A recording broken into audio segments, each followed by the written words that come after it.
Cycle పై తెలంగాణ చుట్టేస్తున్న చంద్రబాబు 1000 కిలోమీటర్ల సాహస యాత్ర.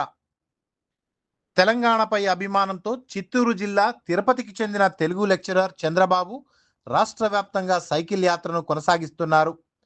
ఉస్మానియా విశ్వవిద్యాలయంలో విద్యాభ్యాసం చేసిన ఆయన పాత మిత్రులను కలుసుకోవడం మరియు తెలంగాణ సంస్కృతి చరిత్రపై తెలుసుకోవడమే లక్ష్యంగా ఈ యాత్రను ప్రారంభించారు. హైదరాబాద్ సచివాలయం వద్ద ప్రారంభమైన ఈ యాత్ర మెదక్, నిజామాబాద్, సిద్దిపేట, కరీంనగర్, ఖమ్మం, సూర్యాపేట, నల్గొండ, నాగర్ కర్నూల్ మీదుగా వనపర్తికి చేరుకుంది. ఇక్కడి నుండి అల్లంపూర్ వరకు కొనసాగనున్న ఈ సైకిల్ యాత్ర మొత్తం 1000 కిలోమీటర్లకు పైగా కొనసాగనుంది.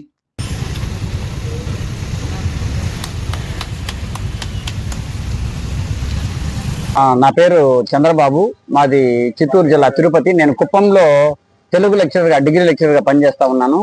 నేను ఉస్మానియాలో చదువుకున్నాను కాబట్టి మా మిత్రులను కలుసుకోవడానికి, అట్లానే తెలంగాణ అంటే నాకు అభిమానం, అందుకని తెలంగాణ ప్రాంతాలన్నీ కవర్ చేయాలని ఈ రైడ్ ప్రారంభించాను.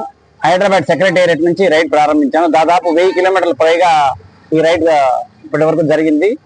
హైదరాబాద్ సెక్రటేరియట్ నుంచి మొదలెట్టి మెదక్కు, ఎల్లారెడ్డి, బోధన్, నిజామాబాద్, సిద్దిపేట్, కామారెడ్డి, సిద్దిపేట్, కరీంనగర్, వరంగల్, ఖమ్మం, కోదాడ్, సూర్యాపేట్, నల్గొండ, హైదరాబాద్, అక్కడ నుంచి నాగర్ కర్నూలు నుంచి ఇప్పుడే వనపర్తికి చేరుకున్నాము.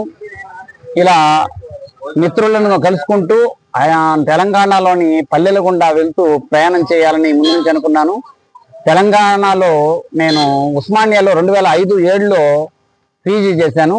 అప్పటి నుంచి నేను తెలంగాణ నుంచి తిరగాలన్నా, ప్రయాణం చేయాలని అనుకునేవాడిని. అక్కడ నాకు ఉస్మానియాలో చదవడం అనేది నా జీవితంలో పెద్ద మలుపు. అందుకోసమని తెలంగాణ రైడ్ చేయాలని అనుకొని ఈ ప్రయత్నం చేశాను ఈరోజు. ఈ విధంగా నేను వనపర్తి చేరుకున్నాను. వనపర్తి నుంచి ఇక్కడ నుంచి ఆలంపూర్ వెళ్ళడంతో ఈ రైడ్, తెలంగాణ రైడ్ ముగుస్తుంది. దాదాపు 10 రోజులుగా ఈ రైడ్ చేస్తున్నాను. ఎండాకాలం అయినా సరే, నేను లెక్చరర్ కాబట్టి నాకు వేసవి సెలవులు దొరకడంతో వేసవిలోనే చేయాల్సి వచ్చింది. దాదాపు నేను ఈ ప్రయాణంలో 20 మంది మిత్రులను కలుసుకున్నాను. అందరూ టీచర్లుగా వర్క్ చేస్తున్నారు మా స్నేహితులంతా.